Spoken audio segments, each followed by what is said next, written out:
ಒಂದು ಕಡೆ ಅಭಿವೃದ್ಧಿ, ಒಂದು ಕಡೆ ಆ ಭಾರತ ದೇಶ, ನಮ್ಮ ದೇಶ ಆರ್ಥಿಕವಾಗಿ ಭಾಳ ಹಿನ್ನಡೆ.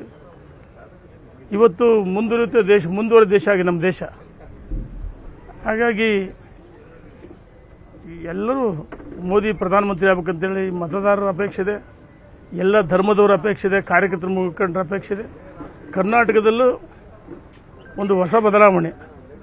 ವಿಜಯೇಂದ್ರ ಯಡಿಯೂರಪ್ಪನವರು ರಾಜ್ಯದ ಅಧ್ಯಕ್ಷರ ಮೇಲೆ ಮಿಂಚಿನಂತೆ ಕಾಲಿಗೆ ಚಕ್ರವನ್ನು ಕಟ್ಟಿಕೊಂಡು ತಂದೆಯವರು ಯಾವ ರೀತಿ ಓಡಾಟ ಮಾಡಿದ್ರು, ಸನ್ಮಾನ್ಯ ನಾಯಕರು ಯಡಿಯೂರಪ್ಪನವರು ಅದೇ ರೀತಿ ಓಡಾಟ ಮಾಡ್ತಿದ್ದಾರೆ.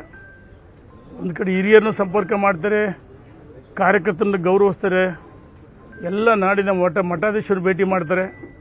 ರಾಜ್ಯದಲ್ಲೂ ಸಹ 28 ಲೋಕಸಭೆ ಗೆಲ್ಲಬೇಕಂತೇಳಿ ನಿನ್ನೆಯಿಂದ ಎಲ್ಲ ಲೋಕಸಭೆಗಳ ಪೂರ್ವ ಸಭೆಗಳು ನಡೀತವೆ.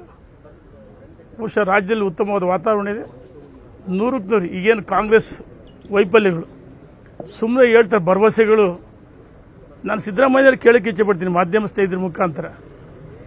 ಒಂದು ಕಡೆ ರಾಯರೆಡ್ಡಿ ಅವರು ಮೊನ್ನೆ ಹೇಳಿದ್ದಾರೆ, ಅವ್ರ ಆರ್ಥಿಕ ಸಲಹೆಗಾರರು 58-50 ಸಾವಿರ ಕೋಟಿ ಅಂತ ಹೇಳ್ತಿರಲ್ಲ, ಇದ್ರ ನಿಮ್ಮ ಗಮನದಲ್ಲಿ ಇರಲಿಲ್ಲ. ನೀವು ಎಷ್ಟು ಬಾರಿ ಬಜೆಟ್ ಮಾಡಿಸಿರಿ, ಎಲ್ಲ ಅನುಭವ ಇದೆ. ಈ ಭರವಸೆಗಳಿಗೆ ಇದು ಮಾಡೋಕ್ಕೆ ಒಬ್ಬ ನಿರ್ವಹಣೆ ಮಾಡೋಕ್ಕೆ ಒಬ್ಬ ಸಚಿವ ಸಂಪುಟ ಸ್ಥಾನಮಾನ ಒಬ್ಬ ರಾಜ್ಯದ ಅಧ್ಯಕ್ಷರು, ಅವ್ರಿಗೆ ಕ್ಯಾಬಿನೆಟ್ ರ್ಯಾಂಕ್ ಅಂತೆ, ಮತ್ತು ಉಪಾಧ್ಯಕ್ಷಗಳು ಜಿಲ್ಲಾ ಮಟ್ಟದಲ್ಲಿ ರಾಜ್ಯ ಮಟ್ಟದಲ್ಲಿ. ನಾನು ಕೇಳಕ್ಕೆ ಇಚ್ಛೆ ಪಡ್ತೀನಿ, ಈಗಲೇ ಸರ್ಕಾರ ಖಜಾನೆ ಹಣ ಇಲ್ಲ, ಮತ್ತು ಅದಕ್ಕೆ ಪುನರ್ವಸತಿ ಅಥವಾ ಗಂಜಿ ಕೇಂದ್ರಗಳು ಅಂತ ಹೇಳ್ತಾರೆ.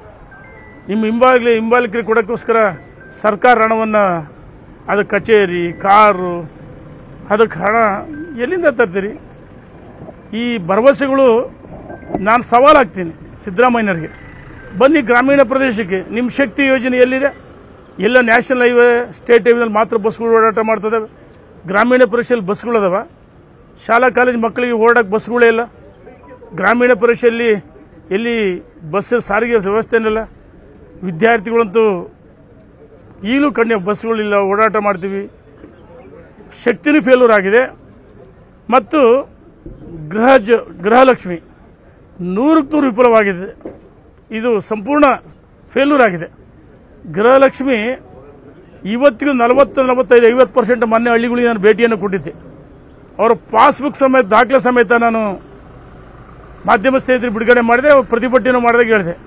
ಗೃಹಲಕ್ಷ್ಮಿ ಎಷ್ಟೋ ಜನ ಮಹಿಳೆಯರಿಗೆ 55% ಮಹಿಳೆಯರಿಗೆ ಗೃಹಲಕ್ಷ್ಮಿ ಸಿಕ್ಕೇ ಇಲ್ಲ. ತಾಂತ್ರಿಕ ತೊಂದರೆ ಅಂತ ಹೇಳ್ತೀರಿ, ಯಾಕೆ ಸುಳ್ಳು ಹೇಳ್ತೀರಿ ಸಿದ್ದರಾಮಯ್ಯನವರೇ?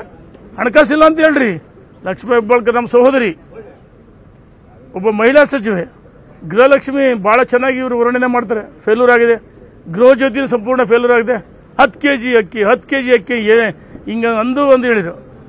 3 kg ಅಕ್ಕಿ ಕೊಡ್ತಾರೆ. ನರೇಂದ್ರ ಮೋದಿ ಕೊಟ್ಟಂತಹ 3 kg, 5 kg ಅಕ್ಕಿ ಕೊಟ್ಟರೆ 3 kg ಕೊಡ್ತೀರಿ, 2 kg ರಾಗಿ ಕೊಡ್ತೀರಿ. 174 ರೂಪಾಯಿ ಯಾರಿಗೆ ಕೊಡ್ತೀರಿ? 5 kg ನಿಮ್ಮ ಸಂಪೂರ್ಣ ಫೇಲ್ಯೂರ್ ಆಗಿದೆ. ಮತ್ತು ವಿದ್ಯುತ್ ದರ ಅಂತೂ 1ಕ್ಕೆ 4 ಪಟ್ಟು ಜಾಸ್ತಿ ಆಗಿದೆ. ರಾಜ್ಯದಲ್ಲಿ ಸರ್ಕಾರ ಸಂಪೂರ್ಣ ವಿಫಲವಾಗಿದೆ, ಟೇಕಪ್ ಆಗಿಲ್ಲ. ಲೋಕಸಭೆಯಲ್ಲಿ ನಿಮಗೆ ತಕ್ಕ ಪಾಠ ಕಲಿಸ್ತಾ ಇದ್ದೆ, ಸರ್ಕಾರಕ್ಕೆ ಹೆಚ್ಚಿನ ಕೊಡ್ತೀನಿ. ನಾನು ಲೋಕಸಭೆ ನೋಡೋಣ, ಬಹಿರಂಗವಾಗಿ ಯಾವುದು ಚರ್ಚೆ ಮಾಡೋಕ್ಕೆ ಇಚ್ಛೆ ಪಡಲ್ಲ. ಎಲ್ಲ ನಮ್ಮ ರಾಜ್ಯದ ಅಧ್ಯಕ್ಷ ಸನ್ಮಾನ್ಯ ವಿಜಯೇಂದ್ರ ಯಡಿಯೂರಪ್ಪನವರು, ನಮ್ಮ ವರಿಷ್ಠರುಗಳು ಉಪಸ್ಥಿತರಿದ್ದರು. 28 ಲೋಕಸಭೆ ಗೆಲ್ಲಬೇಕು. ಇಲ್ಲಿ ಗುಂಪುಗಾರಿಕೆ ಯಾವುದೂ ಇರಬಾರ್ದು ಹೇಳಿ 28 ಗೆಲ್ಲುವ ಬಗ್ಗೆ ನಮ್ಮ ಗಮನ. ಕನ್ನಡಿಗರ ಮೆಚ್ಚಿನ ನಿಮ್ಮ ನ್ಯೂಸ್ 18 ಕನ್ನಡ ಈಗ ವಾಟ್ಸ್ಆಪ್ನಲ್ಲಿಯೂ ಲಭ್ಯ. ಕರ್ನಾಟಕ ಮತ್ತು ದೇಶ ವಿದೇಶದ 360 ಡಿಗ್ರಿ ಸುದ್ದಿ ವಿವರವನ್ನ ನೀವು ನಿಮ್ಮ ಕೈ ಬೆರಳುಗಳಲ್ಲಿಯೇ ಪಡೆಯೋದಿಕ್ಕೆ ಈ QR ಕೋಡ್ ಅನ್ನು ಸ್ಕ್ಯಾನ್ ಮಾಡಿ. ನಮ್ಮ ಚಾನೆಲ್ ಅನ್ನು ಫಾಲೋ ಮಾಡಿ, ನೋಟಿಫಿಕೇಶನ್ ಆನ್ ಮಾಡಿ.